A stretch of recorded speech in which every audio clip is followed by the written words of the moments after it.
صل على سيدنا ومولانا محمد وعلى بسم اللہ الرحمن الرحیم۔ السلام علیکم ناظرین و سامعین کرام۔ پروگرام یاد الہی دیکھنے کے لیے، یاد الہی کے سابقہ تمام پروگرامز دیکھنے کے لیے، بالخصوص وظائف دیکھنے، سننے، جاننے اور پڑھنے کے لیے آپ ہمارے یوٹیوب چینل یاد الہی یعنی YAADE_ILAHI یوٹیوب چینل یاد الہی کو سبسکرائب بھی کیجیے، لائک بھی کیجیے، کمنٹس بھی کیجیے، تاکہ یاد الہی کے مختلف پروگرامز اور وظائف سے آپ مکمل رہنمائی حاصل کر سکیں۔ جی ناظرین و سامعین، پروگرام یاد الہی میں روزانہ عظیم ہستیوں کے تذکارے پاک کیے جاتے ہیں، اور اس کے ساتھ ساتھ کچھ ایسے موضوعات پر گفتگو ہوتی ہے جن سے آپ کو رہنمائی حاصل ہوتی ہے۔ آج عظیم صحابی رسول سیدنا عبداللہ بن مسعود رضی اللہ تعالیٰ عنہ آپ کے تذکارے پاک ہوں گے۔ اس سے پہلے کتاب الشفا سے آج کا خاص وظیفہ گردے میں پتھری کا طبی علاج۔ گردے میں پتھری کے حوالے سے اکثر ویورز لسنرز پوچھتے ہیں، سورۃ البقرہ کی آیت مبارکہ 74-41 مرتبہ پڑھنا وہ روحانی علاج ہے، طبی علاج سماعت کیجئے۔ آپ اپنے معالج کے مشورے سے بھی یہ کر سکتے ہیں۔ گردے میں اور پتے میں پتھری کا یہ خاص علاج ہے۔ شہد 1 چمچ لیں، زیتون کا تیل یہ بھی 1 چمچ لیں، اور لیموں کا رس یہ بھی 1 چمچ لیں۔ تینوں چیزیں، شہد، زیتون کا تیل اور لیموں کا رس 1 چمچ لے کر ان تینوں اشیاء کو ملا کر مکس کر کے دن میں 2 سے 3 مرتبہ استعمال کرنے سے گردے اور پتے کی پتھری جو ہے اس سے شفا حاصل ہوتی ہے۔ دوبارہ سماعت کر لیجئے، گردے میں پتھری کا، پتے میں پتھری کا طبی علاج: شہد 1 چمچ، زیتون کا تیل 1 چمچ، لیموں کا رس 1 چمچ، تینوں اشیاء کو ملا کر دن میں 2 سے 3 مرتبہ صبح شام یا صبح دوپہر شام استعمال کرنے سے گردے اور پتے کی پتھری سے شفا حاصل ہوتی ہے۔ انشاءاللہ اللہ تعالی شفا عطا فرمائے گا۔ آپ کو ضرورت ہے، ضرور یہ طبی علاج کیجئے، اپنے اعزاء، اقرباء، رشتہ دار، دوست، احباب، پڑوسی، محلے دار، امت مسلمہ تک پہنچائیے۔ میرے، آپ کے، ہمارے بتانے سے ہمارے کسی بھی مسلمان بھائی، مسلمان بہن، مسلمان فرد کا فائدہ ہوتا ہے۔ انشاءاللہ یہ ہمارے لیے بھی دین و دنیا آخرت میں بھلائی، فائدے، نجات اور شفا کا باعث ہوگا۔ اللہ سبحانہ و تعالی ہمیں آسانیاں عطا فرمائے، ہمیں آسانیاں بانٹنے والا بنائے، مشکلات سے ہماری حفاظت فرمائے، آمین۔ جی ناظرین و سامعین، سیدنا عبداللہ بن مسعود رضی اللہ تعالی عنہ ایک عظیم ہستی، صحابہ کرام علیہم رضوان میں بلند مقام و مرتبہ آپ کا۔ تمام صحابہ کرام علیہم رضوان بڑی عظمت والے، عزت والے، رفعت والے، شان والے۔ ہم سبھی کا ادب احترام بجا لاتے ہیں، ہم سبھی صحابہ کرام علیہم رضوان سے محبت رکھتے ہیں، دل و جان سے محبت کرتے ہیں۔ صحابہ کرام علیہم رضوان کی عظمتوں، رفعتوں، شانوں کے تذکرے کرتے ہیں، کیونکہ ان ہستیوں کو نبی کریم رؤوف الرحیم علیہ الصلاۃ والتسلیم کے ساتھ خاص نسبت ہے۔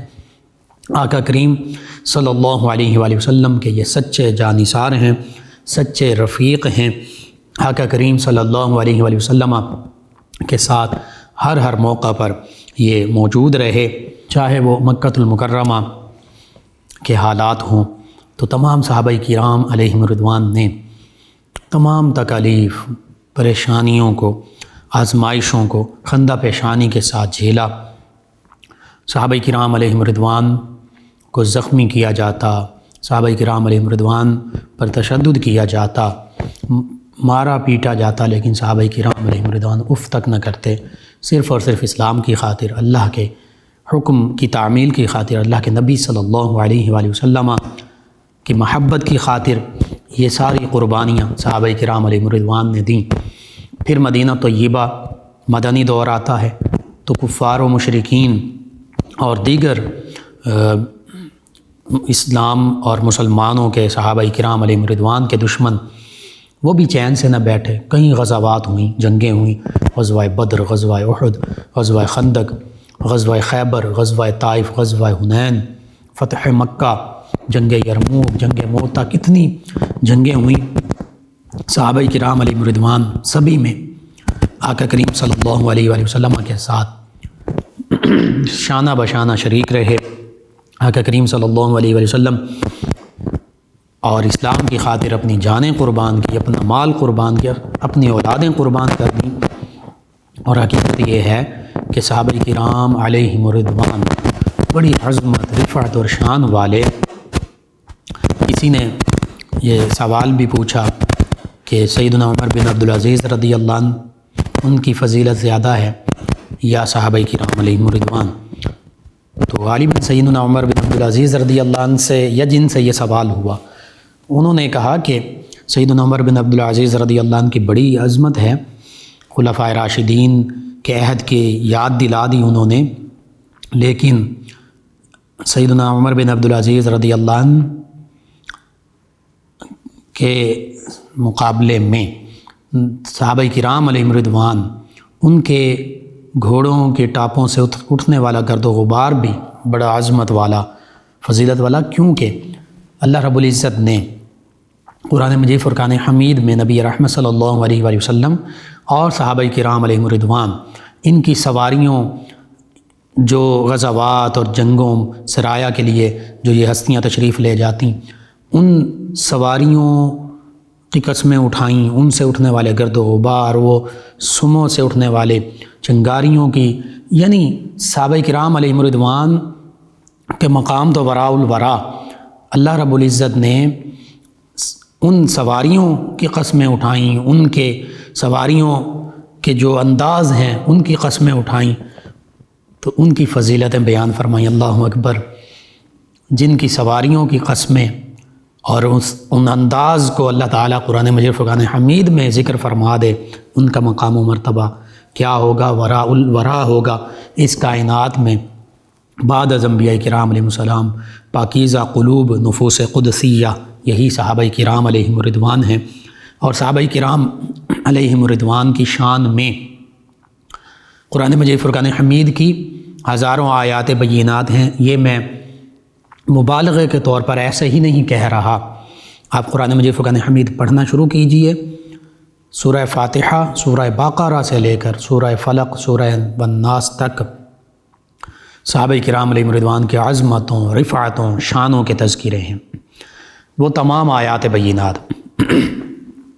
جن میں ایمان کا ذکر ہے، ایمان والوں کا ذکر ہے، اعمال صالحہ کا ذکر ہے، اعمال صالحہ بجا لانے والوں کا ذکر ہے، وہ تمام کی تمام آیات بینات صحابہ کرام علیہم رضوان کی شان میں ہیں، اور وہ سینکڑوں ہزاروں ہیں۔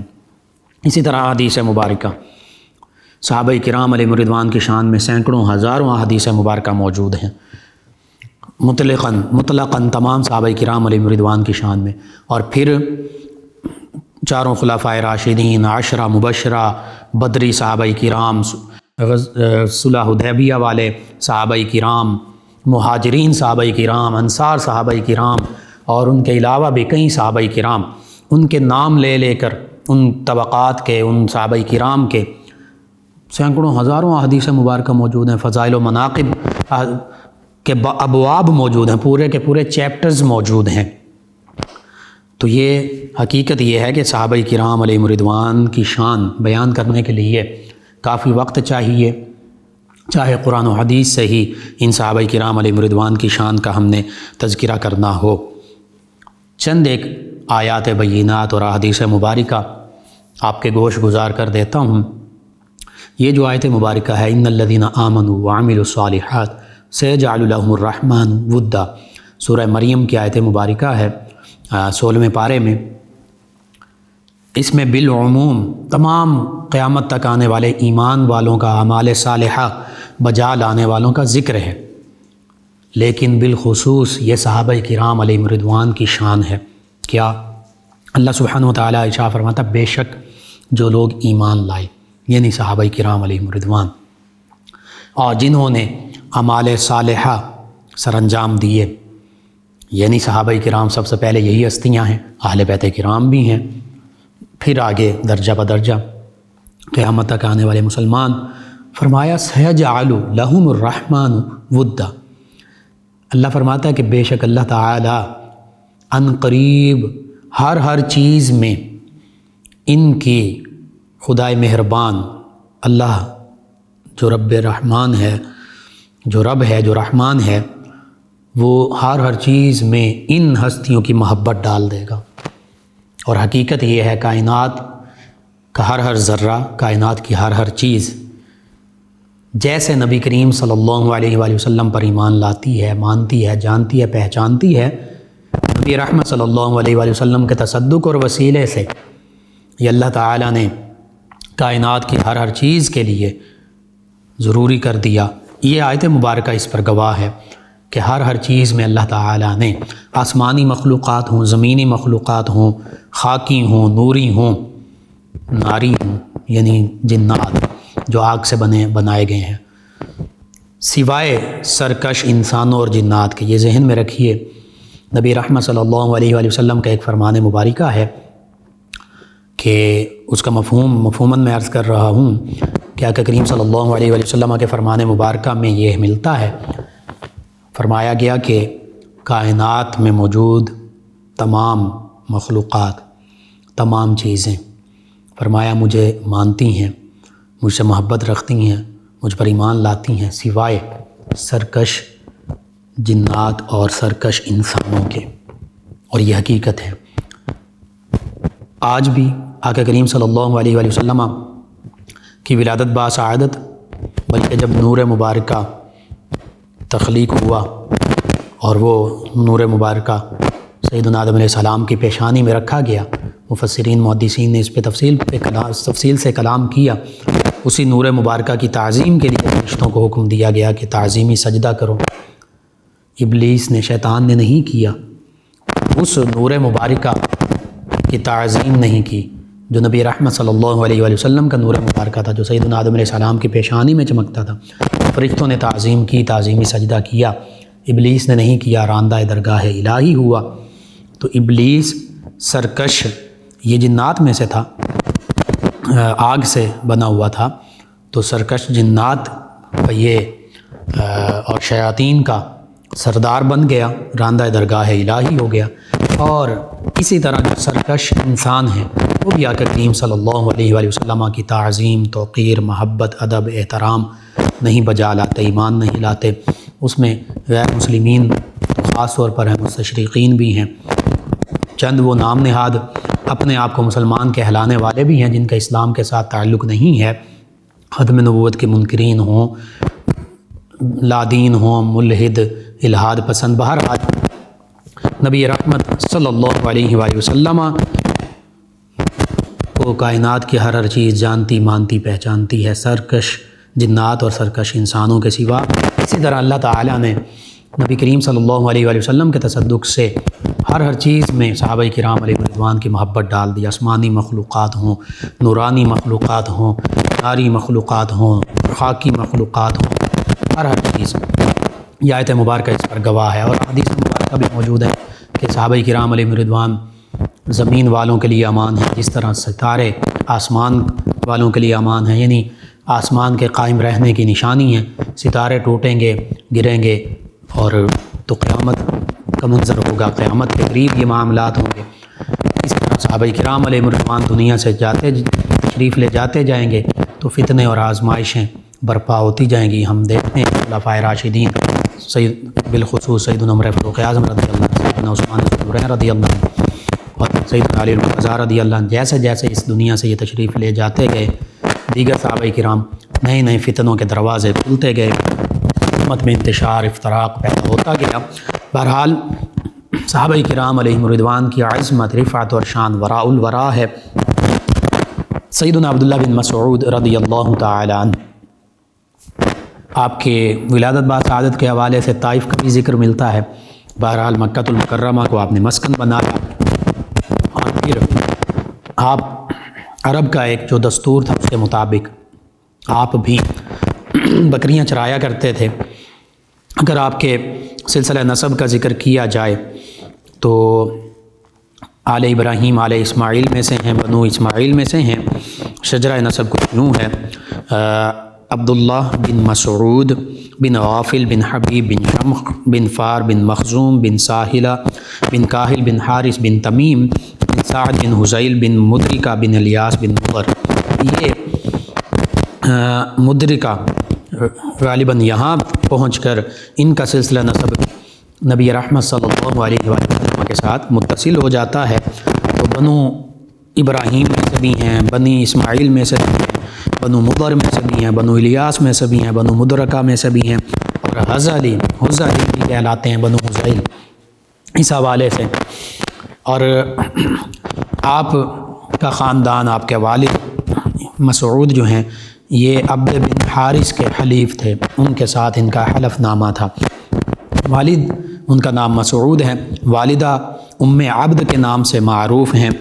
کنیت سیدنا عبداللہ بن مسعود رضی اللہ عنہ کے ابو عبد الرحمن ہے۔ اب نبی رحمت صلی اللہ علیہ وآلہ وسلم کے ظاہری طور پر اعلان نبوت فرمانے سے پہلے اور کچھ عرصہ بعد کہ یہ نوجوان تھے، عرب کے ایک دستور تھا، عرب کے اکثر نوجوان اپنے قبیلے یا کسی اور قبیلے کی بکریاں، جانور، پالتو جانور جو ہیں ان کو چرایا کرتے تھے، جس میں جفاکشی بھی ہے، سادگی بھی ہے، اور بھی کئی اس چیز سے سبق حاصل ہوتے ہیں۔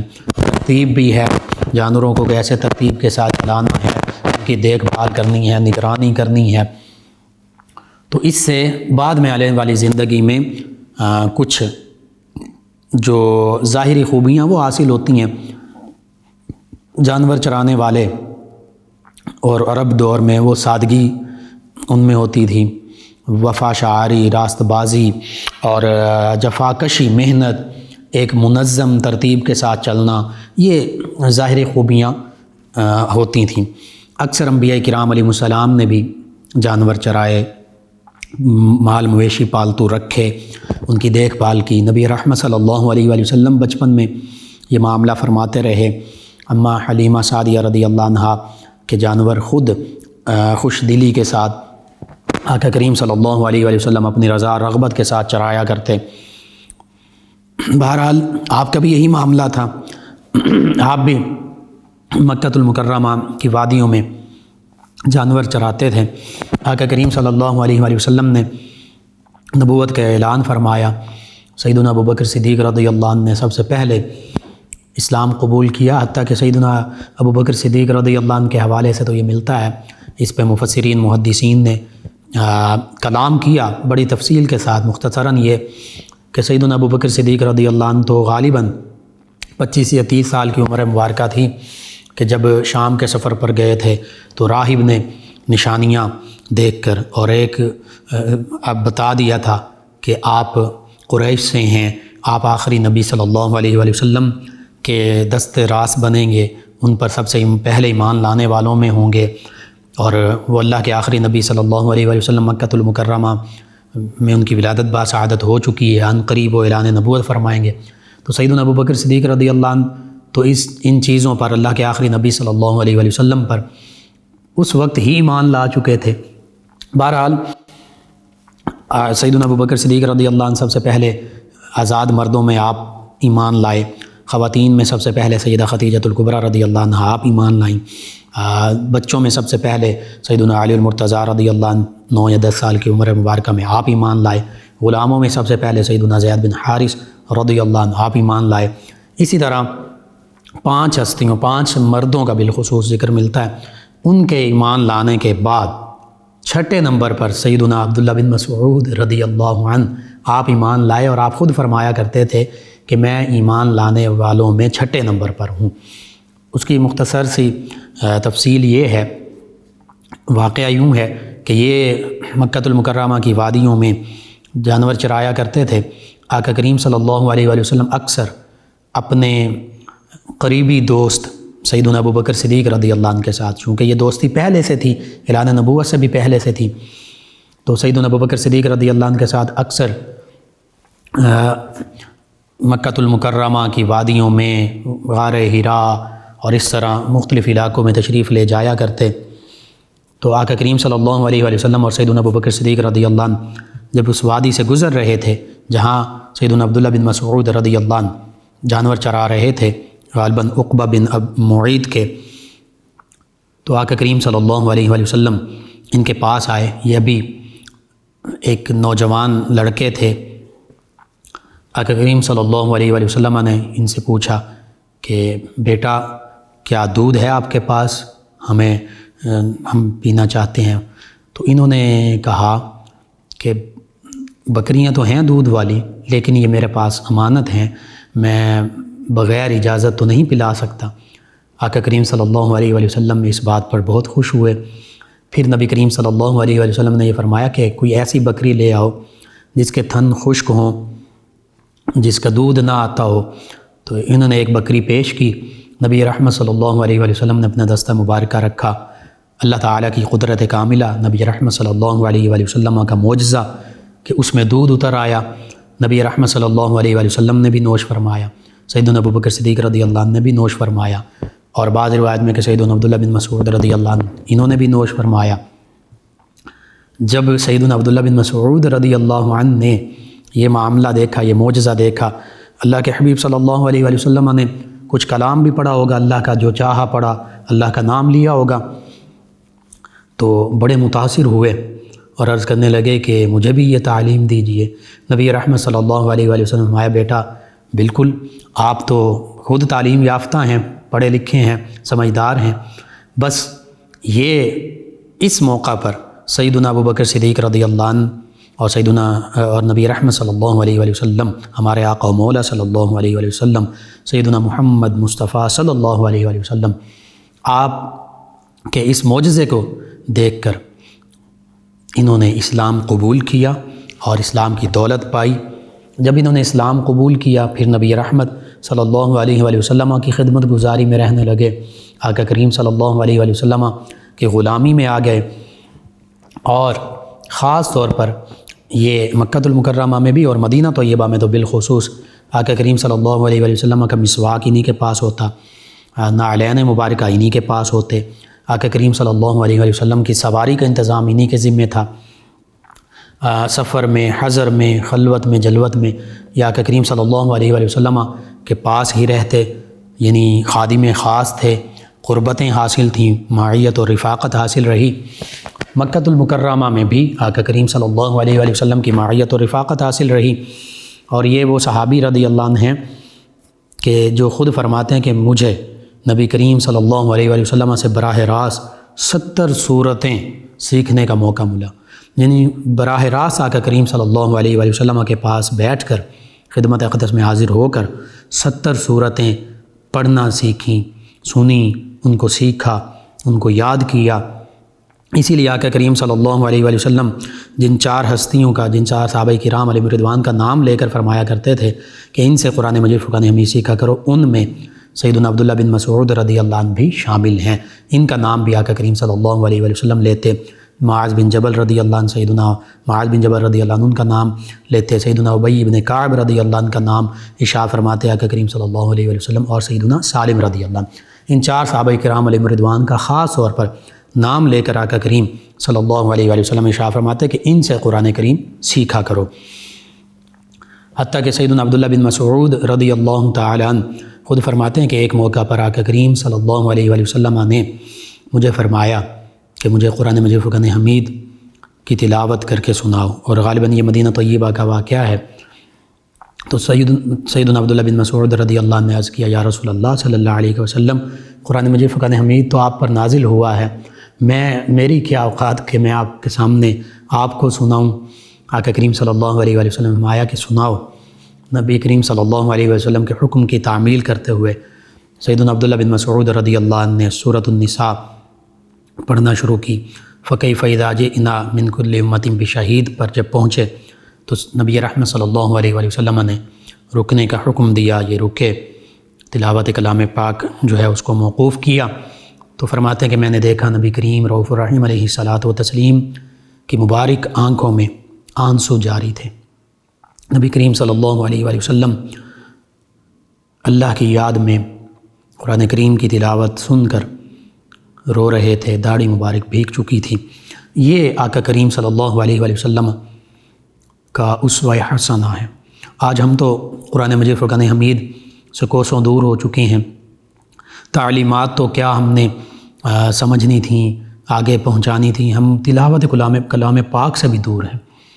ہمیں یہ توفیق نہیں ملتی کہ ہم صبح کے وقت، شام کے وقت، کسی بھی وقت، نماز سے پہلے، نماز کے بعد، نماز پڑھ کر قرآن مجید فرقان حمید اٹھائیں، روزانہ معمول کے مطابق پڑھیں۔ ہمارے پاس سو کالڈ ٹائم نہیں ہے، باقی دنیا جہان کے تمام معاملات کے لیے، لا یعنی کاموں کے لیے وقت ہے، کھیل کود کے لیے وقت ہے، سوشل معاملات کے لیے وقت ہے، دوستوں کے لیے وقت ہے، بیوی بچوں کے لیے وقت ہے، دنیا کمانے کے لیے وقت ہے، لیکن تلاوت کلام پاک کے لیے عام طور پر یہ معاملہ ہے، ہماری کوتاہی ہے، المیہ ہے، ہمارے پاس وقت نہیں ہے۔ جو کرتے ہیں تلاوت کلام پاک یا سنتے ہیں، یہ بڑا اجر و ثواب کا باعث ہے، اور اس کو روزانہ کا معمول بنانا چاہیے۔ اللہ تعالیٰ ہمیں یہ بھی توفیق عطا فرمائے۔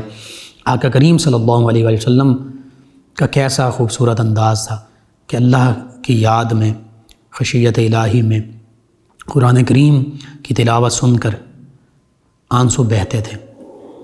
بہرحال سیدنا عبداللہ بن مسعود رضی اللہ تعالیٰ عنہ، مکہ المکرمہ میں آپ کا ایک واقعہ بڑا معروف ہے کہ چونکہ نبی کریم صلی اللہ علیہ وآلہ وسلم سے تمام صحابہ کرام علیہم رضوان اسلام کی، قرآن کی تعلیم پاتے، احادیث مبارکہ سماعت کرتے، آپ تو خاص طور پر نبی کریم صلی اللہ علیہ وآلہ وسلم سے سیکھتے تھے۔ تو ایک موقع پر صحابہ کرام علیہم رضوان آپس میں اکٹھے بیٹھے ہیں، گفتگو ہو رہی ہے کہ کفار کے کانوں تک ابھی یہ ابتدا ہے، مکہ المکرمہ میں ابتدائی مکی دور، قرآن مجید فرقان حمید کی آواز نہیں پہنچی، کون ہے جو کفار کے سامنے قرآن کریم کی تلاوت کرے؟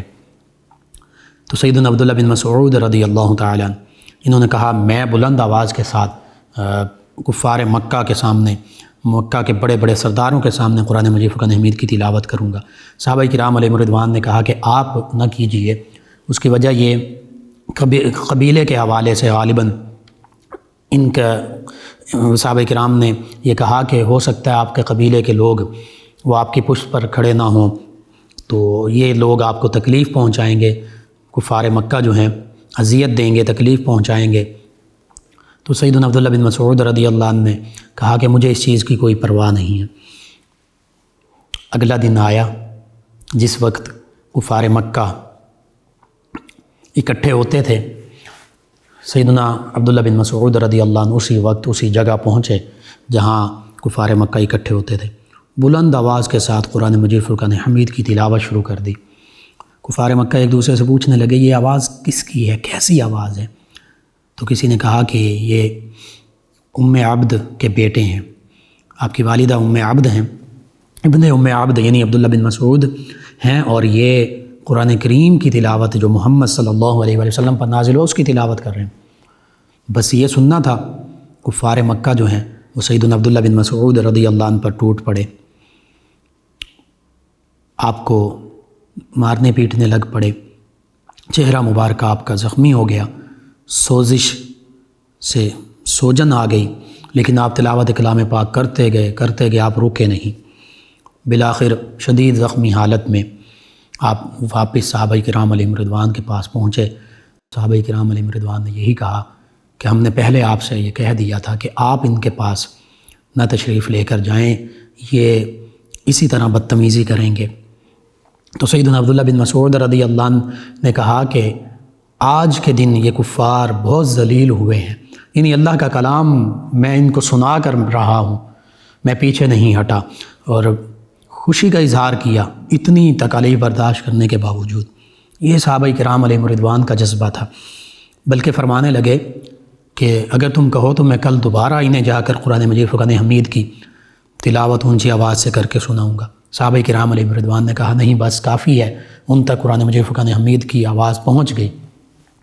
یہ صحابہ کرام علیہم رضوان کا انداز تھا، اپنی جان کی پرواہ نہیں کرتے تھے، اللہ اور اللہ کے حبیب صلی اللہ علیہ وآلہ وسلم کا پیغام، اسلام کا پیغام یوں پہنچا دیا کرتے تھے۔ آج تو ہم اسلام کی تعلیمات سے بھی کوسوں دور ہیں، دوسروں تک پہنچانا تو دور کی بات، ہم خود اسلام کی تعلیمات کو بھولائے بیٹھے ہیں۔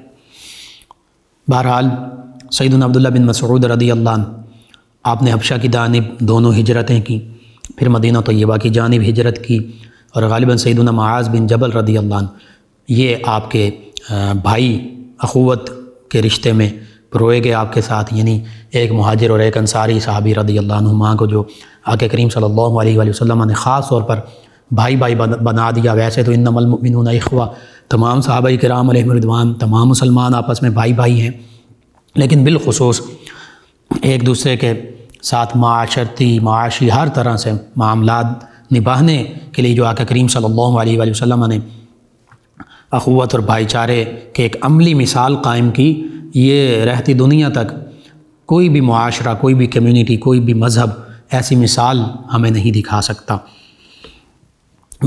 تو یوں سیدنا معاذ بن جبل رضی اللہ عنہ کے آپ بھائی بنے۔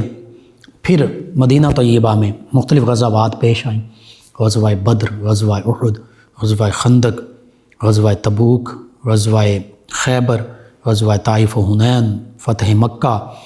ہر موقع پر نبی کریم رؤوف الرحیم علیہ الصلاۃ والتسلیم کی معیت اور رفاقت میں رہے، جانثاری کا مظاہرہ کیا، جرأت اور بہادری کے ساتھ تمام غزوات میں لڑے۔ جذبہ جہاد، جذبہ شوق شہادت، یہ صحابہ کرام علیہم رضوان نبی رحمت صلی اللہ علیہ وآلہ وسلم کی وراثت ہے۔ اگر مسلمان آج اس وراثت پر قائم ہو جائیں تو اسلام کے لیے تو غلبہ ہے ہی، اسلام کبھی مغلوب نہیں، مغلوب ہونے کے لیے نہیں، مسلمان مغلوب ہو چکے ہیں، زوال کا شکار ہو رہے ہیں۔ اگر یہ وراثت مسلمانوں میں، مسلمان اس وراثت کو دوبارہ حاصل کر لیں اور اس پر قائم ہو جائیں تو مسلمان بھی دوبارہ غالب آ سکتے ہیں۔ بہرحال ان تمام غزوات میں شریک رہے۔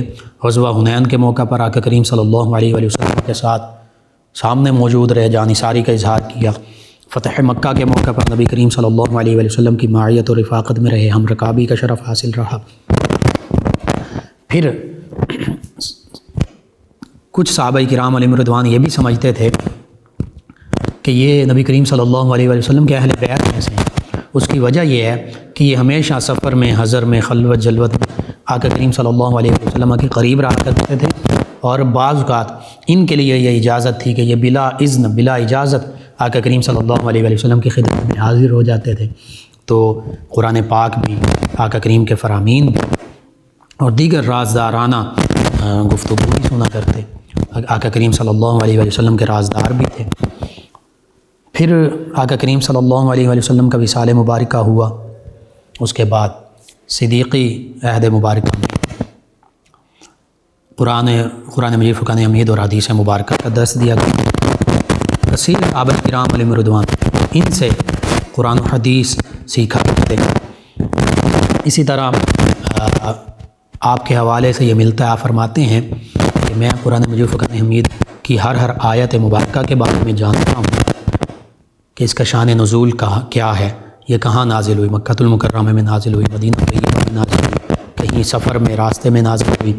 فرماتے میں یہ بھی جانتا ہوں کہ یہ کس کے بارے میں نازل ہوئی، تاکہ پھر فرماتے کہ اگر مجھے یہ معلوم ہو جائے کہ کوئی اس حوالے سے قرآن مجید فرقان حمید کے بارے میں زیادہ جانتا ہے اور وہاں تک میری سواری، میری اونٹنی جا سکتی ہے، تو میں اپنی اونٹنی پر سواری پر سوار ہو کر، چاہے وہ کتنا ہی دور ہو، میں وہاں جاؤں اور اس شخص سے قرآن مجید فرقان حمید کی تعلیم دوں۔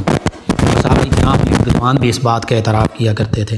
سیدنا علی المرتضیٰ کرم اللہ وجہہ کے حوالے سے بھی ملتا ہے کہ سیدنا عبداللہ بن مسعود رضی اللہ عنہ کے مفسر قرآن ہونے کے حوالے سے آپ بھی اس بات کو تسلیم کرتے ہیں۔ دیگر صحابہ کرام علیہم رضوان بھی یہ بات جانتے تھے کہ قرآن مجید فرقان حمید کے حوالے سے یہ بہت زیادہ علم رکھنے والی ہے۔ اسی طرح مبارکہ تقریباً 448 احادیث مبارکہ آپ سے مروی ہیں جو سیاست اور حدیث مبارکہ میں موجود ہیں۔ اسی طرح فقہ، یہ قرآن و حدیث ہی سے شرعی معاملات اور مسائل جو ہیں میں آپ بہت بڑے فقیہ بھی، صحابہ کرام علیہم رضوان آپ سے مختلف معاملات کے حوالے سے مسائل، شرعی مسائل پوچھا بھی کرتے تھے۔ آپ صحابہ کرام کی بالخصوص تابعین اعظام علیہ السلام کی رہنمائی کیا کرتے تھے۔ مدینہ طیبہ میں فیضان پھیلا اور خصوص سیدنا عمر فاروق اعظم رضی اللہ عنہ کے عہد مبارکہ مختلف جنگوں میں بھی شامل رہے، جہاد میں بھی شامل رہے، شریک رہے، اور پھر بھی جب آپ کو کوفہ کی جانب وزیر بنا کر اور فائنانس منسٹری بھی اور قاضی القضاء چیف جسٹس بنا کر بھیجا گیا تو آپ نے قضاء کی ذمہ داری یعنی عدلیہ کی ذمہ داری بھی آپ پر تھی، آپ فیصلے بھی فرماتے تھے قرآن و حدیث کے مطابق، وہ بھی کرتے، فائنانس منسٹری جو تھی کوفہ کی وہ بھی سنبھالتے تھے، امین تھے، امانت دار تھے، فیصلے بھی قرآن و حدیث کے مطابق کرتے، اور فائنانس منسٹری کو بھی قرآن و حدیث اور اسلام کی تعلیمات کے مطابق سنبھالا۔ ایک کسی قسم کی کوئی ایسا معاملہ نہیں تھا۔ سیدنا عمر فاروق اعظم رضی اللہ عنہ اور صحابہ کرام تابعین اعظام مکمل طور پر آپ سے متفق تھے۔ سیدنا عثمان ذو النورین رضی اللہ عنہ کے عہد مبارکہ میں بھی یوں ہی معاملہ رہا۔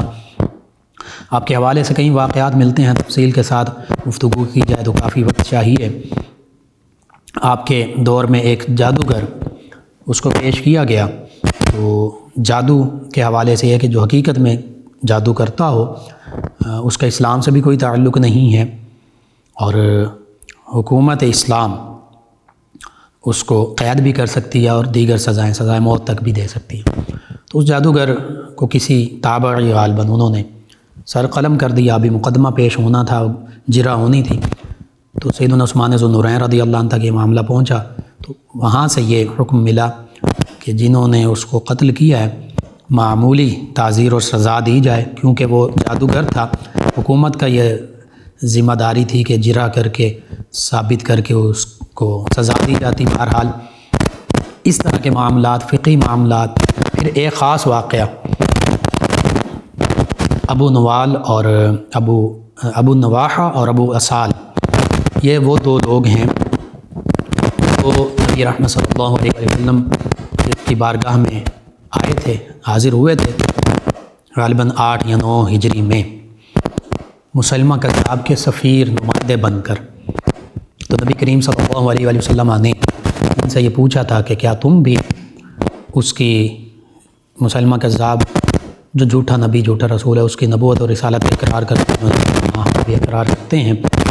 نبی رحمت صلی اللہ علیہ وسلم نے ایک حکم ارشاد فرمایا تھا، ایک جملہ ارشاد فرمایا تھا کہ اگر تم سفیر اور نمائندے نہ ہوتے تو میں تم دونوں کا قتل کرا دیتا۔ یعنی جو ختم نبوت، ختم رسالت کے منکرین ہیں، حکومت اسلامیہ کے مطابق، حکومت اسلامی کی یہ ذمہ داری ہے، مرتدین واجب القتل ہوتے ہیں۔ یہی آقا صلی اللہ علیہ وسلم ارشاد فرما رہے ہیں، صرف ان کے سفیر ہونے کی وجہ سے اس موقع پر ان کی جان دی گئی۔ سیدنا عبداللہ بن مسعود رضی اللہ تعالیٰ عنہ، آپ جب کوفہ کے قاضی مقرر ہوئے، آپ کے سامنے معاملہ پیش کیا گیا، وہ لوگ جنہوں نے مسلمہ کذاب کی جھوٹی نبوت اور رسالت کی گواہی کی، ان کے حوالے سے فرمایا کہ جنہوں نے توبہ کر لی ان کی جان بخشی کا معاملہ ہو گیا، ٹھیک ہے، انہوں نے توبہ کر لی، لیکن 2 لوگ، یہ ابو اسال اور ابو نواحہ، ان کے بارے میں آپ نے وہ جو نبی کریم صلی اللہ علیہ وسلم کا حکم تھا اس کو فرمایا ان دونوں کو قتل کر دیا جائے، ان کا سر قلم کیا جائے، کیونکہ نبی کریم صلی اللہ علیہ وسلم یہی حکم تھا۔ اس وقت یہ سفیر تھے لیکن اب یہ سفیر نہیں ہیں، تو یوں ختم نبوت کے ان 2 منکرین کا اس دور میں آپ کوفہ کے قاضی مقرر تھے، وہ اسلامی ریاست کی طرف سے سر قلم کر دیا۔ یہ چند ایک واقعات ہیں، اور بھی کئی واقعات ملتے ہیں اس حوالے سے۔ سیدنا عبداللہ بن مسعود رضی اللہ عنہ عظیم فقیہ ہیں، یہاں کوفہ میں، عراق میں، بالخصوص مکہ المکرمہ مدینہ طیبہ میں تو تھا ہی آپ کا فیضان، لیکن بالخصوص یہاں کوفہ اور عراق میں آپ سے علقمہ اور اسود اور اس طرح بڑے بڑے تابعین انہوں نے قرآن و حدیث اور بالخصوص فقہ کا علم حاصل کیا۔ ابراہیم نخعی علیہ الرحمٰن، انہوں نے علم حاصل کیا۔ پھر یہ علم دیگر بھی عراق کے لوگوں نے، علماء نے، فقہاء نے، تابعین نے حاصل کیا آپ سے۔ یہ علم ہے سیدنا ابو حنیفہ نعمان بن ثابت رضی اللہ عنہ، ابراہیم نخعی رضی اللہ عنہ سے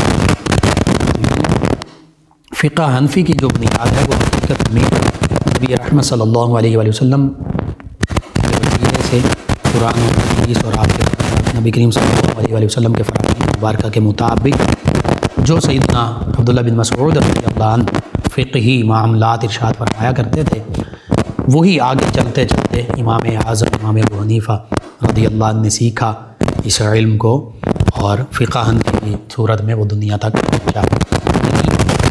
حقیقت میں فقہ حنفی کے سیدنا عبداللہ بن مسعود رضی اللہ تعالی عنہ ہیں۔ بہرحال سیدنا عبداللہ بن مسعود رضی اللہ عنہ کوفہ سے آپ نے قضا اور یہ عہدے چھوڑے، سیدنا عثمان ذو النورین رضی اللہ عنہ کے عہد مبارکہ میں حج کی نیت سے چلے، مقام ربضہ یہاں پہنچے تو سیدنا ابو ذر غفاری رضی اللہ عنہ کا وصال اس دوران ہو چکا تھا۔ ایک خاتون کھڑی ہیں، دیکھ رہی ہیں کہ کوئی مسلمان آئیں تو تجہیز و تکفین کا انتظام ہو۔ سیدنا ابو ذر غفاری رضی اللہ عنہ نے یہی فرما دیا تھا کہ ایک قافلہ آئے گا تو انہیں کہنا۔ تو سیدنا عبداللہ بن مسعود رضی اللہ عنہ کا وہ قافلہ تھا، آپ اور دیگر چند صحابہ کرام تابعین اعظام علیہم رضوان موجود تھے۔ انہوں نے گوش گزار کیا معاملہ کہ وصال ہوا ہے۔ آپ نے پوچھا کن کا؟ انہوں نے بتایا کہ میرے شوہر ہیں، اور بعض روایت میں بیٹی کا ذکر ملتا کہ بیٹی تھیں وہ، اور انہوں نے کہا کہ میرے والد ہیں۔ بہرحال بیوی اور بیٹی دونوں بھی ہو سکتی ہیں۔ سیدنا عبداللہ بن مسعود رضی اللہ عنہ تشریف لائے، تجہیز و تکفین کا انتظام کیا، اور خود ان کا نماز جنازہ سیدنا ابو ذر رضی اللہ عنہ کے پڑھایا، ان کی تدفین کی گئی۔ بہرحال سیدنا عبداللہ بن مسعود رضی اللہ عنہ بھی اسی طرح غالباً اسی مقام پر قیام پذیر ہوئے، اور پھر 32 ہجری میں آپ کا وصال ہوا۔ وصال کے حوالے سے ایک یہ بھی ذکر ملتا ہے، ایک تابعی غالباً تھے، انہوں نے اپنا خواب بیان کیا کہ نبی رحمت صلی اللہ علیہ وآلہ وسلم میرے خواب میں تشریف لائے اور مجھے فرمانے لگے کہ عبداللہ بن مسعود ان سے کہہ دو کہ میں ان کا انتظار کر رہا ہوں۔ سیدنا عبداللہ بن مسعود رضی اللہ عنہ سے یہ خواب انہوں نے بیان کیا۔ انہوں نے فرمایا کہ واقعتاً میرے محبوب صلی اللہ علیہ وآلہ وسلم نے ارشاد فرمایا ہے۔ انہوں نے کہا بالکل ایسا ہی ارشاد فرمایا، بس اس کے چند دن بعد ہی آپ بیمار ہوئے اور چند ہی دنوں میں وصال پا گئے، اور سیدنا عثمان ذو النورین رضی اللہ تعالیٰ عنہ آپ کی عیادت کے لیے تشریف لائے، گفتگو ہوئی۔ یہ بھی سیدنا عثمان ذو النورین رضی اللہ عنہ نے فرمایا کہ اگر آپ کو آپ کی اولاد کے لیے کچھ روپے پیسے کی ضرورت ہو، میں مجھے اس کی ضرورت نہیں ہے، اور صاحب وجہ بھی بیان فرمایا وجہ یہ ہے کہ میں نے اپنی بیٹیوں کو سورہ واقعہ کے بارے میں بتا دیا ہے کہ یہ پڑھا کرو، انشاءاللہ ان پر فاقہ نہیں ہوگا۔ فرمایا یہ اس وجہ سے کہ نبی رحمت صلی اللہ علیہ وآلہ وسلم نے فرمایا کہ جو رات میں روزانہ رات کو سورہ واقعہ پڑھے گا اللہ تعالیٰ اس کی کفایت فرمائے گا، اس سے کسی قسم کی معاشی رزق کی تنگی نہیں ہوگی۔ تو یہی فرمایا کہ میں نے اپنی بیٹیوں کو یہ وظیفہ بتا دیا، وہ اس پر عمل کرنے والی انشاءاللہ اللہ تعالیٰ خود ان کی کفالت فرمائے گا۔ وصال فرمایا سیدنا عثمان ذو النورین رضی اللہ عنہ نے آپ کی تدفین میں تجہیز و تکفین میں حصہ لیا، خود جنازہ پڑھایا۔ یہ اللہ کے عظیم بندے صحابی رسول اللہ کی بارگاہ میں یوں حاضر ہوئے۔ ان کی سیرت، اخلاق، کردار، ان کی حیات مبارکہ میں ہمارے لیے کتنے سبق موجود ہیں کہ قرآن مجید فرقان حمید سے ہم ناطہ جوڑیں، حدیث مبارکہ سے ناطہ جوڑیں، فقہ، شرعی معاملات، مسائل سیکھیں۔ نبی کریم صلی اللہ علیہ وسلم کی محبت ہمارا سب سے پہلا مطمع نظر ہونا چاہیے، جذبہ جہاد، جذبہ شوق شہادت۔ پھر اگر فیصلہ کرنے کی باری آئے یا کوئی امانت دی جائے تو آقا کریم صلی اللہ علیہ وسلم ہی کے حکم کے مطابق چلیں۔ یہ کئی پہلو ہیں۔ اللہ سبحانہ و تعالیٰ سے دعا، اللہ تعالیٰ ہمیں ان عظیم ہستیوں کی سچی پکی محبت بھی عطا فرمائے، ان کی تعلیمات کی پیروی کرنے والا بھی بنائے، اور ان کے تصدق سے عالم اسلام کو سربلندیاں عطا فرمائے، اور انہی کے غلام ہمیں قاضی، ججز کے طور پر، حکمرانوں کے طور پر، فائنانس منسٹری اور دیگر منسٹریز کے طور پر اللہ تعالیٰ انہی کے سچے غلام عطا فرما دے بطور حکمران بھی، آمین۔ اللہ تعالیٰ ان کے تصدق سے عالم اسلام کو سربلندی عطا فرمائے۔ ناظرین سامعین، آپ سماعت فرما رہے ہیں اللہم صلی علی سیدنا و مولانا محمد وعلی آپ سماعت فرما رہے ہیں پروگرام یاد الہی۔ ناظرین و سامعین، اس دوران ہمیں جوائن کیا رانا بلال صاحب ہیں فیصل آباد سے، کہتے ہیں السلام علیکم۔ جی وعلیکم السلام۔ کہتے ہیں آپ کی ہر دعا اللہ تعالیٰ قبول فرمائے، آمین جی۔ اللہ تعالیٰ میری، آپ کی، ہم سب کی امت مسلمہ کی تمام نیک جائز حاجات پوری فرمائے، دعائیں قبول فرمائے، آمین۔ ان کے علاوہ ہمیں جوائن کیا چودھری احمد صاحب ہیں فیصل آباد سے، کہتے ہیں السلام علیکم جی۔ وعلیکم السلام، کہتے ہیں کہ کیسے ہیں آپ بھائی؟ جی الحمدللہ۔ ان کے علاوہ ایک لسنر ہیں 214 چک سے، عمران بھٹی صاحب، کہتے ہیں السلام علیکم جی۔ وعلیکم السلام، کہتے ہیں آپ کا پروگرام بہت اچھا ہے جی، شکریہ آپ کا بھی، تمام ویورز کا، لسنرز کا۔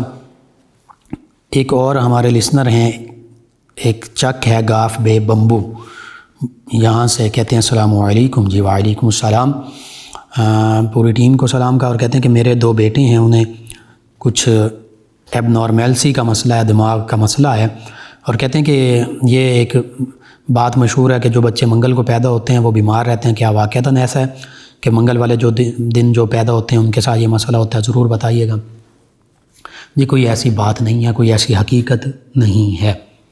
منگل کے دن ہزاروں لاکھوں بچے پیدا ہوتے ہیں، کروڑوں کہہ لیں تو پھر بھی بات ٹھیک ہے، پوری دنیا میں 7-8 ارب آبادی ہے، تو ایک منگل تو نہیں آتا ہر سال میں، ہر مہینے میں 4-5 منگل آتے ہیں، تقریباً 50-52 منگل آتے ہیں، تو لاکھوں پیدا ہوں ہر منگل پوری دنیا میں، تو پورے سال وہ کروڑوں بنتے ہیں، تو کروڑوں لوگ پیدا ہوتے ہیں، کروڑوں بچے پیدا ہوتے ہیں، تو کیا کروڑوں بچے وہ دماغی یا کسی اور مرض کا شکار ہوتے ہیں؟ نہیں، ایسی کوئی بات نہیں ہے۔ باقی میں آپ سے یہ عرض کروں کہ آپ نیورو سرجن یا جو ذہن سے متعلق ڈاکٹرز ہیں، اگر اب نارمیلسی کم ہے تو سائیکیٹرسٹ سے بھی مشورہ کر سکتے ہیں، ہومیوپیتھی کے جو سائیکالوجی جاننے والے ڈاکٹر ہوں پرانے تجربہ کار، ان سے بھی علاج کروا سکتے ہیں، مشورہ کرنا چاہیے، اللہ تعالیٰ کہیں سے بھی شفا عطا فرما سکتا ہے، کسی کو بھی وسیلہ بنا سکتا ہے۔ فاروق صاحب میں سمندری سے، کہتے ہیں گھر میں جانور رکھے ہیں، جانور کمزور ہیں، بکتے نہیں ہیں، جب بیچنے جائیں تو ان کے لیے کوئی وظیفہ بتا دیں۔ جی میں عرض کرتا ہوں، بعض اوقات گھر میں معاملات ہو سکتے ہیں، جانوروں کو بھی نظر لگ سکتی ہے، العین حق، نظر لگنا حق ہے، حتیٰ کہ نظر اونٹنی کو ہانڈی میں اور انسان کو قبر میں لے جاتی ہے، حدیث مبارکہ میں موجود ہے، تو جانوروں کے حوالے سے بھی ہو سکتا ہے۔ آپ جو نظر کا دم ہے وہ کیجئے، سورہ نون والقلم، سورہ ملک کے بعد دوسری سورہ مبارکہ 29ویں پارے میں اس کی آخری 2 آیات بینات، اول آخر تعداد میں درود پاک کم از کم 3 مرتبہ پڑھیں، بسم اللہ الرحمن الرحیم کے ساتھ یہ دونوں آیتیں 3 مرتبہ پڑھیں، تینوں مرتبہ بسم اللہ الرحمن الرحیم بھی شروع میں پڑھیں، جانوروں پر دم کر دیں، چارے پر دم کر دیں، جو وہ کھاتے پیتے ہیں ان چیزوں پر یہ دم کر کے پلاتے رہیں۔ اس کے ساتھ ساتھ گھر میں آپ سورہ فاتحہ، آیت الکرسی اور 4 قل 3 مرتبہ، اول آخر 3 مرتبہ درود پاک پڑھ کر صبح اور شام دم کر دیں، ان جانوروں پر بھی دم کر دیں، پھونک مار دیں، اور چارے اور کھانے پر بھی دم کر دیا کریں۔ یہ 2-3 چیزیں کریں، انشاءاللہ اللہ تعالیٰ بہتری فرمائے گا۔ ان کے علاوہ میں جوائن کیا صادق صاحب ہیں، کہتے ہیں کہ جیب میں کوئی مقدس کاغذات رکھے ہوں تو غسل خانے جا سکتے ہیں۔ دوسرا سوال یہ ہے کہ مجھے کوئی بھی آیت یاد نہیں ہوتی، اس کے لیے کوئی طریقہ بتا دیں۔ جی میں عرض کرتا ہوں، جیب میں کاغذات ہوں، مقدس کاغذات، تو جا سکتے ہیں، بہتر یہی ہے کہ آپ اسے کمرے میں گھر میں رکھ دیں، زیادہ بہتر ہی ہے، لیکن اگر جیب کے اندر ہیں تو پھر اس میں حرج نہیں ہے۔ اور دوسرا آپ نے پوچھا کہ آیت یاد نہیں رہتی، کوئی وظیفہ، کوئی طریقہ۔ میں عرض کرتا ہوں، آپ ہر فرض نماز کے بعد سر کے دائیں طرف دایاں ہاتھ رکھ کر 11 مرتبہ یا قویو یا قویو یا قویو یہ پڑھا کریں ایک۔ دوسرا آپ کوشش کریں مسجد کے جو امام صاحب ہیں، قاری صاحب ہیں، ان کے پاس بیٹھا کریں، ان سے پڑھا کریں۔ جیسے بچے چھوٹے پڑھتے ہیں، قرآن پاک پڑھنے میں کوئی یہ شرم کی بات نہیں ہے، چاہے بڑی عمر ہو، سفید ریش آ جائے، پھر بھی اگر قرآن پاک نہیں آتا پڑھنا چاہیے، علم سے شرم نہیں کرنی چاہیے، جہالت سے شرم کرنی چاہیے۔ تو یہی طریقہ ہے، یہ چیزیں میں نے بتا دی ہیں، دوا بھی اور دعا بھی۔ آپ کیجیے، اللہ تعالیٰ بہتری فرمائے گا۔ محمد محسن معاویہ صاحب ہیں فیصل آباد سے، کہتے ہیں کہ حدیث پاک جو ہے کہ جس نے میری زیارت کی اور میری زیارت کرنے والے کی زیارت کی اسے جہنم کی آگ نہیں چھوئے گی۔ کہتے ہیں کہ خواب میں کوئی زیارت کرے یا عامت المسلم، کیا ان کے لیے بھی یہی ہے؟ جی انشاءاللہ صحابی تو وہ نہیں بنیں گے، صحابہ کرام وہ سر کی آنکھوں سے یا ظاہری عہد مبارکہ بھی، کیونکہ کچھ نبینا صحابہ کرام بھی تھے۔ نبی کریم صلی اللہ علیہ وسلم کی معیت رفاقت ایمان کی حالت میں حاصل رہی اور ایمان ہی پر 1,24,000 کم و بیش صحابہ کرام علیہ رضوان۔ صحابیت کا مقام نہیں خواب میں زیارت کرنے سے، یا اللہ کے حبیب صلی اللہ علیہ وسلم کو اللہ نے یہ طاقت عطا فرمائی ہے، تصرف عطا فرمایا کہ ذاتی طور پر زیارت سے آواز دیتے ہیں۔ پیر میر علی شاہ رحمۃ اللہ تعالیٰ علیہ، سیاج شریف خواجہ شمس الدین سیالوی رحمۃ اللہ تعالیٰ علیہ، اور بھی ہستیوں کا ذکر ملتا ہے کا ظاہری زیارت سے نوازا، کام نہیں ملتا، لیکن یہ امید کی جا سکتی ہے، اس قول مبارکہ پر مکمل ہمارا یقین ہے انشاءاللہ، جنہیں نبی کریم صلی اللہ علیہ وسلم کی زیارت نصیب ہوئی جہنم کی آگ نہیں چھوئے گی، صحابہ کرام اور تابعین اعظام علیہ رضوان کے لیے ہے۔ افضل حسین صاحب ہیں چک نمبر 71 گاف بے سے، کہتے میں نے سنا ہے کہ اگر مسجد کے امام صاحب مردوں کو غسل بھی دیتے ہوں تو ان کے پیچھے با جماعت نماز نہیں پڑھی جا سکتی۔ چلیں جی، آپ نے سنا ہے، بالکل غلط سنا ہے، تو اس طرح کی ایسے ہی باتیں مشہور کر دی جاتی ہیں، کوئی ایسا مسئلہ نہیں۔ اگر وہ غسل دیتے ہیں تو کیا وہ برا کرتے ہیں؟ وہ ایک نیکی کا کام کرتے ہیں، تو کوئی ایسا حرج نہیں ہے، کوئی ایسا معاملہ نہیں ہے۔ محمد رضوان صاحب ہیں فیصل آباد سے، کہتے ہیں صبح نماز کے لیے اٹھا نہیں جاتا، سر بھاری بھاری رہتا ہے، گھر میں تنگ دستی ہے، وظیفہ بتا دیں۔ جی میں عرض کر دیتا ہوں، رات کو جلدی سوئیں، یہ حدیث مبارکہ میں بھی ہے، رات کو جلدی سو، صبح جلدی اٹھو، عشاء کے بعد لا یعنی کاموں میں وقت نہ گزاریں۔ ہاں قرآن پاک کی تلاوت، درود پاک پڑھنا، کوئی اسلامی بک پڑھنی ہے پڑھیں اگر ضروری ہے، ورنہ سو جائیں، جلدی سوئیں، صبح جلدی اٹھیں، اور اللہ کی بارگاہ میں بھی عرض کریں یا اللہ مجھے تہجد کے وقت، نماز فجر کے وقت بیدار فرما دینا، اور اپنے آپ سے بھی کہہ دیں اپنا نام لے کر کہ مجھے اتنے وقت اٹھا دینا، انشاءاللہ اللہ نے چاہا تو آنکھ لازمی کھلے گی۔ اب خود بھی پکی نیت کریں کہ میں اٹھوں گا، آنکھ کھلے گی تو میں اٹھ جاؤں گا، آنکھ لازمی کھل جاتی ہے، پھر آگے بندے کی طبیعت کہتی ہے، نفس کہتا ہے نہیں سو جاؤ کوئی نہیں، پڑھ لیتے ہیں پھر پڑھ لیں گے۔ تو یہ مختصر سا، اور دوسرا یہ ہے کہ جو نماز پڑھتے ہیں ان کی صحبت میں رہیں، علماء کرام کے ساتھ دوستی کریں، اپنے مسجد کے امام صاحب ان کے پاس بیٹھا کریں، اولیاء اللہ جو سچے اللہ کے ولی ہیں انہیں تلاش کریں، ان کے پاس بیٹھا کریں، انشاءاللہ بہتری ہو جائے گی۔ ان کے علاوہ میں جوائن کے ایک اور ہمارے لسنر محمد طاہر اوان صاحب خوشاب سے یہ ہیں، کہتے ہیں مولانا صاحب میرے آمدن 60,000 ہے اور پھر بھی مجھے تنگ دستی ہے، کوئی وظیفہ بتائیں۔ انہیں سلام بھی کہا، جی وعلیکم السلام۔ جی طاہر بھائی، آپ کے لیے یہ ہے، اور یہ حقیقت ہے، حل من مزید، بے برکتی ہمارے اندر بہت آ چکی ہے۔ علامہ اقبال علیہ رحمہ نے کہا تھا زوال بندہ مومن کا بے زری سے نہیں، اور یہ حقیقت ہے۔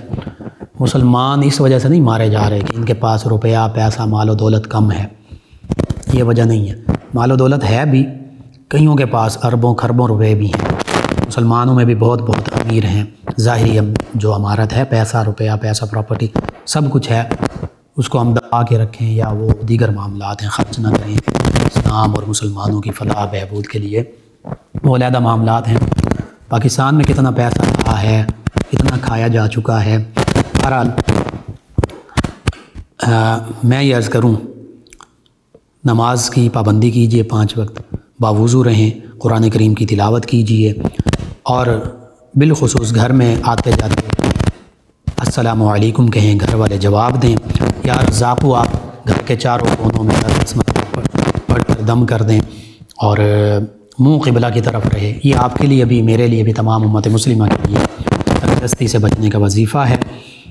اور اس کے ساتھ ساتھ آپ یا غفارو کی کثرت کریں، استغفر اللہ اس کی کثرت کریں، اور درود پاک کی کثرت کریں. یہ 3 وظیفے خاص ہیں، باقی چیزیں عام معمول میں لازمی شامل ہیں. اللہ بہتری فرمائے گا. ہمارے ریگولر لسنرز میں شامل ہیں ڈوگر برادران، ڈوگر صاحب، احمد صاحب محمد آباد، کہتے ہیں السلام علیکم. جی وعلیکم السلام. کہتے ہیں آپ کا پروگرام سن رہے ہیں 208 چک ڈوگرا والا سے. جی شکریہ آپ کا. موٹاپے کا پوچھا گیا کہ کیا حل ہے، کیا کریں، 1 روٹی کھاتی ہوں میں. جی موٹاپا جو ہے بعض اوقات یہ جینیٹیکل ہوتا ہے، وراثت میں ہوتا ہے. بعض اوقات ہمارے معمولات ایسے ہوتے ہیں، زیادہ بیٹھنا، زیادہ کھانا، کھا کر سو جانا، کسی قسم کی ورزش نہیں ہوتی. تو اب ساری چیزوں کو دیکھا جائے گا، ورزش بھی کی جائے، نماز بھی پڑھی جائے، واک کی جائے، گھر کے کام کیے جائیں، اور خوراک جو ہے اس میں چکنائی والی چیزیں کم کر دی جائیں. چکنائی والی، بادی، میدے والی یہ چیزیں، سادہ خوراک ہو، نیچرل خوراک ہو. اور اس کے ساتھ ساتھ یا سلامو بھی آپ پڑھیں. اور موٹاپے کے حوالے سے ڈاکٹرز ہوتے ہیں جو خاص اس کا علاج کرتے ہیں، ان سے رجوع کیجئے اور یا سلاموں کی کثرت کریں. انشاءاللہ اللہ تعالیٰ بہتری فرمائے گا. ایک اور لسنر ہیں حافظ غلام نبی صاحب 98 گاف پہ سے، کہتے ہیں سیدنا امیر معاویہ رضی اللہ عنہ کا وصال اس منتھ میں ہوا ہے، ان پر ایک پروگرام لازمی کریں. جی انشاءاللہ ضرور ہم کوشش کریں گے. اور آپ کا وصال مبارکہ بالکل اسی ماہ مبارکہ میں ہے. اور غالباً انہوں نے یا اور لسنر وہ کہتے ہیں کہ آپ کا پروگرام بہت اچھا ہے، آپ کا پروگرام ہم روزانہ سنتے ہیں.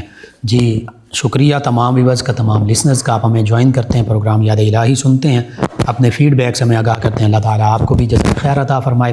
ناظرین و سامعین، پروگرام یاد الہی کا وقت ختم ہو جاتا ہے. انشاءاللہ کل دوبارہ آپ سے ملاقات ہوگی پروگرام یاد الہی میں. اپنے میزبان محمد لقمان رضا کو اجازت دیجیے. اللہ نگہبان. اللهم صل على سيدنا ومولانا محمد